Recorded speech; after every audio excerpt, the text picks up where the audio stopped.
Bonjour, cette vidéo a pour but de vous faire une rapide présentation du protocole BACnet ainsi que de la configuration d'une passerelle BACnet DALI et de son utilisation.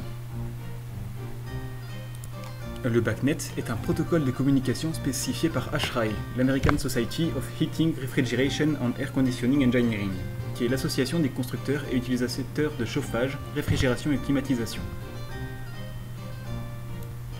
C'est un standard de la gestion de bâtiments.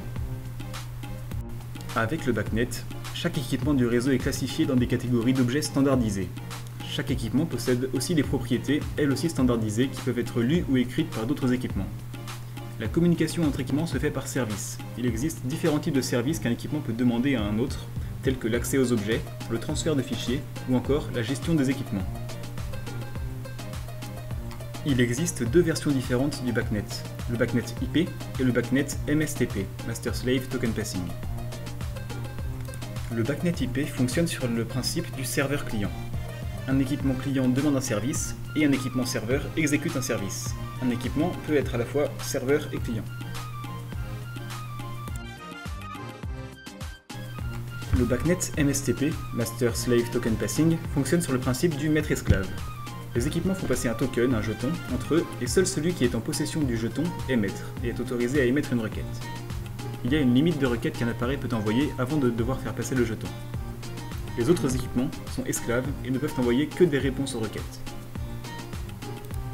Je vais maintenant vous présenter comment configurer une passerelle BACnet DALI et comment contrôler les équipements connectés sur le réseau DALI depuis cette passerelle. Le DALI est un protocole de communication spécialement conçu pour contrôler de l'éclairage. Je vais tout d'abord vous montrer comment contrôler la passerelle BACnet DALI depuis l'appareil lui-même, depuis les réglages d'usine. C'est très simple d'utilisation, il y a un bouton. Pour sélectionner, on appuie, et pour se déplacer, on tourne. Donc on va commencer. À ce stade-là, j'ai mis ma passerelle au réglage d'usine. Ce qu'on va commencer par faire, c'est donner une adresse IP, comme ça on pourra se connecter dessus. Donc pour ça, on va utiliser le bouton pour descendre et se rendre dans Device Setting.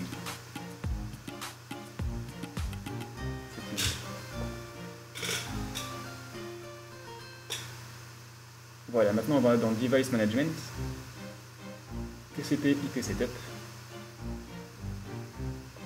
et on va aller dans Ethernet 1, et on va désactiver le DHCP, puisque c'est ce qui donne une adresse automatique à notre appareil, et nous on n'en a pas, enfin c'est pas ce qui nous intéresse, ce qu'on veut c'est donner une adresse fixe sur laquelle on puisse se connecter. On va définir son adresse IP, bon elle est marquée dessus, mais on peut choisir celle qu'on veut. Donc je vais mettre 192.168.1.253.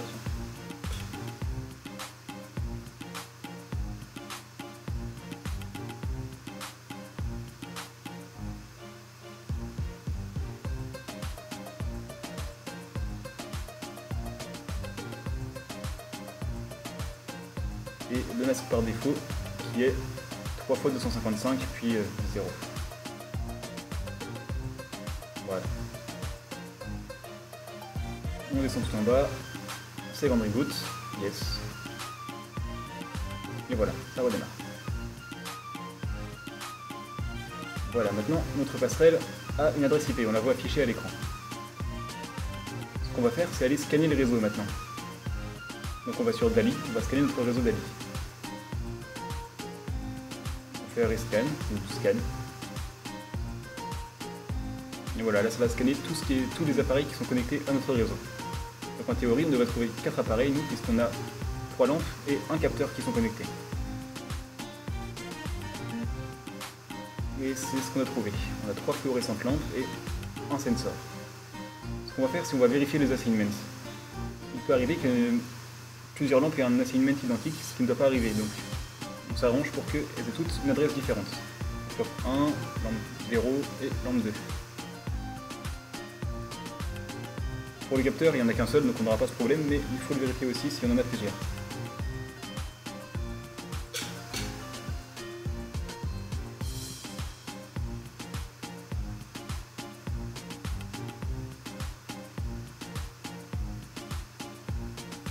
On retourne sur le menu de base.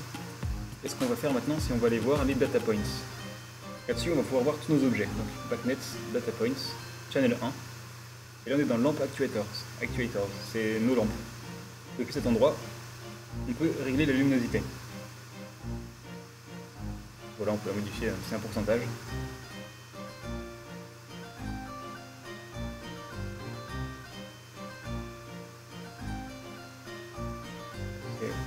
C'est précis, mais c'est pas hyper pratique.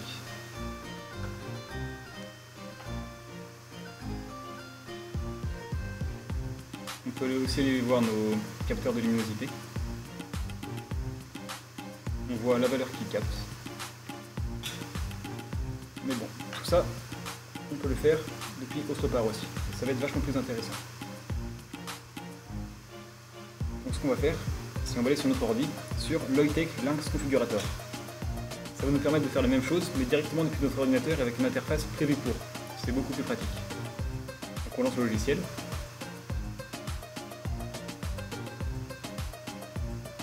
Ensuite on va aller dans connexion. Là vous voyez on n'a rien. On va se connecter à notre appareil. Connexion, se connecter à l'équipement. Il y a un mot de passe. On met l'adresse IP correspondante à celle qu'on a rentrée plus tôt. Ça pour le coup on ne peut régler que depuis la passerelle elle-même. Et on se connecte.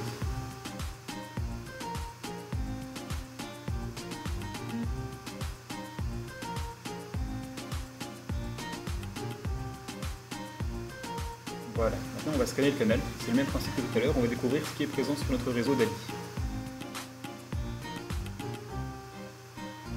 DALI qui est un réseau spécialisé dans la gestion de lampes. Un protocole spécialisé dans la gestion de lampes, pardon. Voilà, donc sur la droite, on a tous les équipements qu'on a trouvés. Donc on en a 4, nos 3 lampes et notre capteur.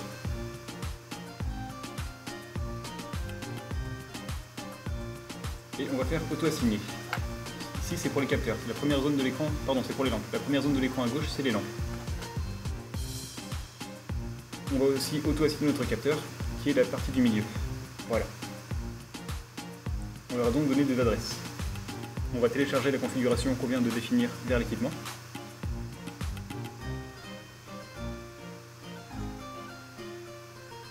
On enregistre.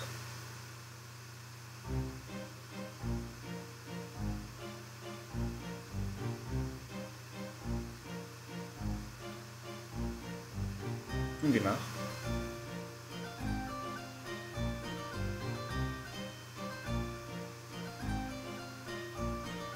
Et on attend.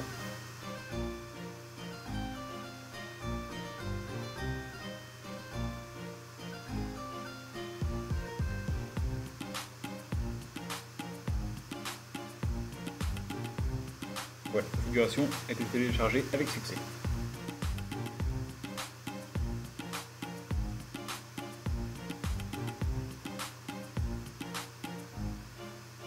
Ok, ce qu'on va faire maintenant, c'est voir si nos lampes ont été assignées au bon endroit. Donc pour voir si tout va bien, déjà on fait obtenir statut. Tout est ok, pas de souci. Là, ce qu'on a fait, c'est auto-assigner. Du coup, on va voir si nos lampes s'allument, s'éteignent, et si nos lampes ont les adresses qu'on veut. La première lampe correspond donc sur notre ballast à la deuxième, donc ça c'est un problème, on va devoir le changer. La deuxième, c'est la première, donc ces deux-là sont inversés. Et la troisième, c'est la troisième de toute façon. Maintenant, le capteur.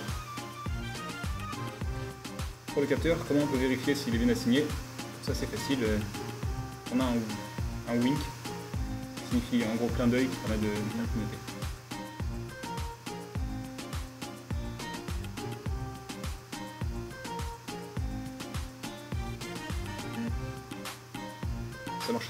Ça marche aussi sur les lampes d'ailleurs, on peut les faire clignoter aussi.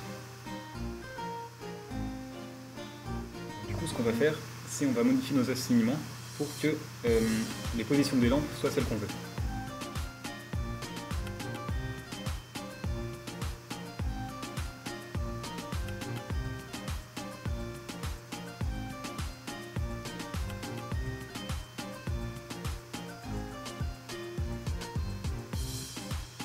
Voilà, donc on clique sur la lampe qu'on veut retirer, on fait résilier. Maintenant on va mettre la 1 à la position 0. Et on fait assigner cette fois, et pas auto-assigner. Pareil pour la lampe 1, enfin pour la lampe à l'adresse 0, qu'on va mettre à l'adresse 1. Voilà, maintenant on a changé leurs adresses.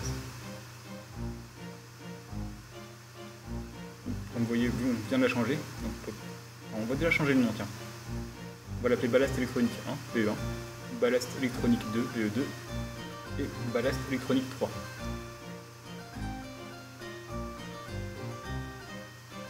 Parfait. Pareil pour le capteur, on va lui donner un petit nom. CPTLM, capteur luminosité mouvement, ce qui fait les deux.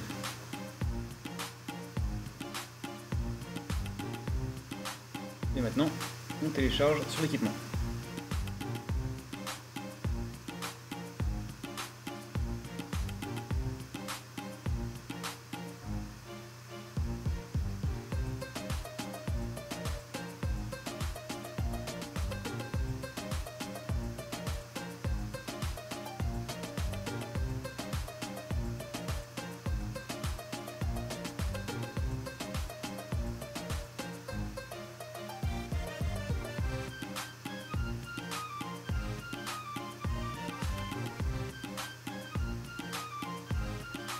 Configuration téléchargée avec succès, ok. Normalement, tout doit fonctionner. Classification, lampe 1, parfait. On allume l'éteint. On allume la deuxième. On allume la troisième. Tout fonctionne, tout est bien placé.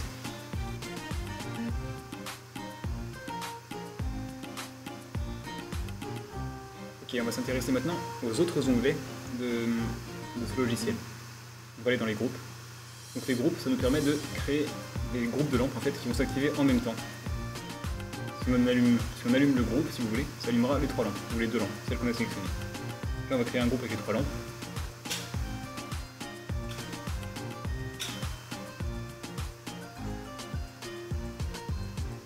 On va l'appeler G123, tiens.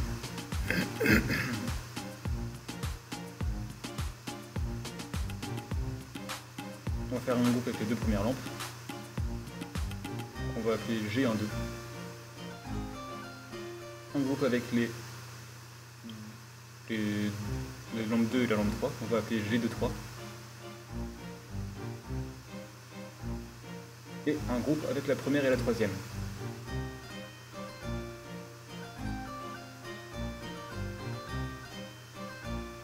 Et voilà, on a créé plein de groupes pour contrôler nos lampes comme on le souhaite.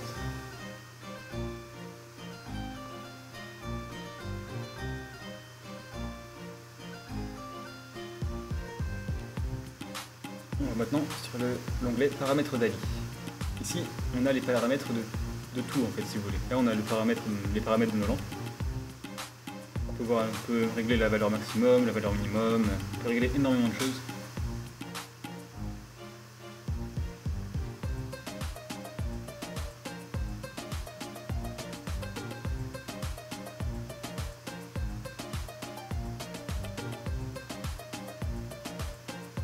Là, on a les réglages de nos groupes. On retrouve nos 4 groupes qu'on a créés au préalable. Ici, on a les réglages du channel. Le channel, c'est ce qui contient tous nos appareils actuellement.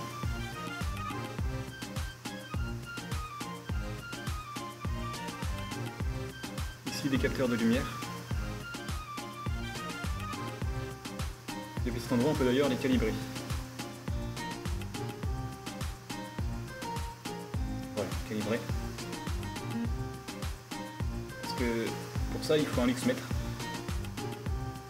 Et à chaque fois, on va rentrer la valeur mesurée par le luxmètre dans la table de gain pour que notre capteur soit précis. Ici, on a les capteurs de mouvement. Encore quelques réglages. Tout est expliqué sur la droite, de toute façon, il y a la description de chaque réglage. Les boutons, on n'en a pas. Et ça, par contre, c'est quelque chose de très utile, c'est les Constant Light Controller. Qui permettent de contrôler nos lampes sans avoir rien à faire, en fait. Par exemple, il y a plein de modes différents. Un mode présence fait que si on l'active, lorsque notre capteur de mouvement va détecter une présence, il va allumer les lampes. Et ici on peut régler par exemple la luminosité qu'on veut constante dans la pièce. Et les lampes vont se régler automatiquement pour se maintenir à cette luminosité. On a donc plein de réglages, l'hystérésis, en gros les seuils de déclenchement si vous voulez. Le temps que la lampe met à s'allumer quand elle détecte un mouvement, le temps qu'elle met à s'éteindre après qu'elle ait détecté un mouvement. Et si on s'arrête de bouger, on ne veut pas que ça s'éteigne tout de suite. Donc on a plein de modes différents qui ont tous des réglages différents, mais on peut tous les personnaliser si on veut.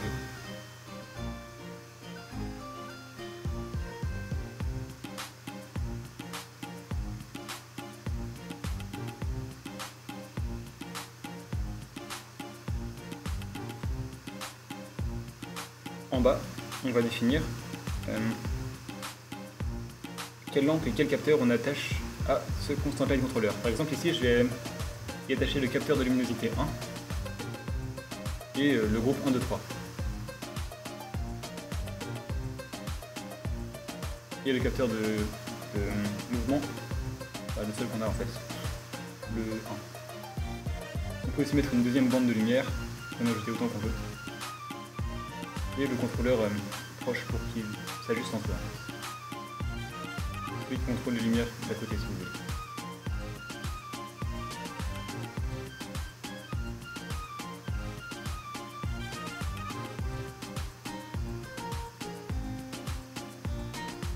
Set point, c'est donc comme je disais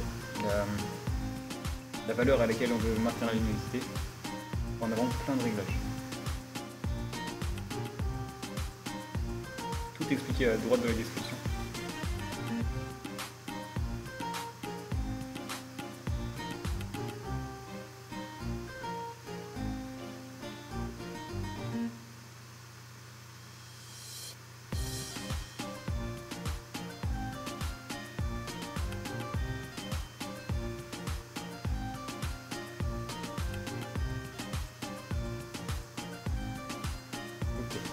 On va passer aux scènes maintenant. Les scènes, qu'est-ce que c'est? Eh bien, les scènes, en gros, c'est comme au théâtre. On veut définir une ambiance, par exemple, quelque chose comme ça, donc une lumière plus tamisée ou quelque chose, et on peut contrôler plusieurs lampes d'un coup, mais par exemple, définir, chaque lampe va avoir une hauteur de luminosité différente, et on veut activer ça d'un seul coup. On veut par exemple mettre la lampe 1 à 10, la lampe 2 à 100, la lampe 3 à 20. Et les scènes, ça permet de faire ça. Donc là, on va sélectionner notre groupe 1, 2, 3, puisque chaque scène est associée à un groupe. On va mettre la scène numéro 0, on va appeler SC1, la scène numéro 2 qu'on va appeler SC2, et la scène numéro 3 qu'on va appeler SC3.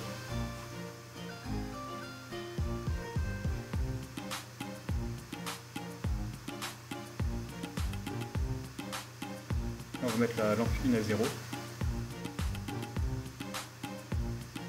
la lampe 2 à 100 et la lampe 3 à 50. Ensuite pour la scène 2, on va faire du 80, 40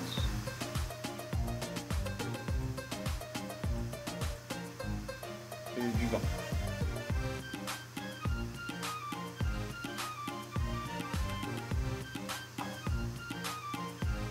Et la dernière scène du 15, du 15 et du 15, allez, on va tout mettre à 15. Là, la scène 1, donc 0, 150, 2, 80, 43, scène 3, 15, 15 et 15. Allez.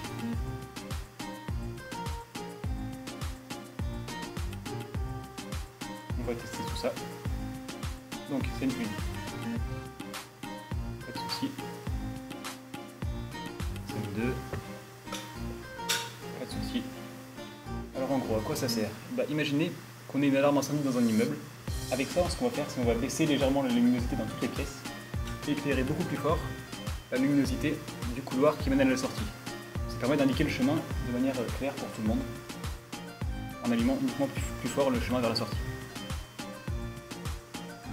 Dans l'onglet suivant, on a les data points.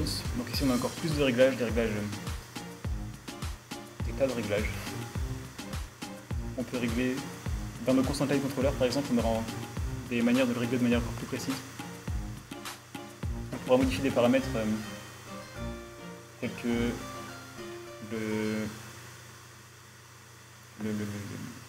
l'unité. On a bien sûr aussi les réglages de toutes nos lampes, groupes, channel, light, sensor et capteur de présence. Et voilà, sur ce logiciel, vous aurez donc la possibilité de gérer tout ce qu'il y a à gérer sur votre passerelle. Tout ceci est aussi accessible depuis une interface web en tapant simplement l'adresse IP de votre passerelle.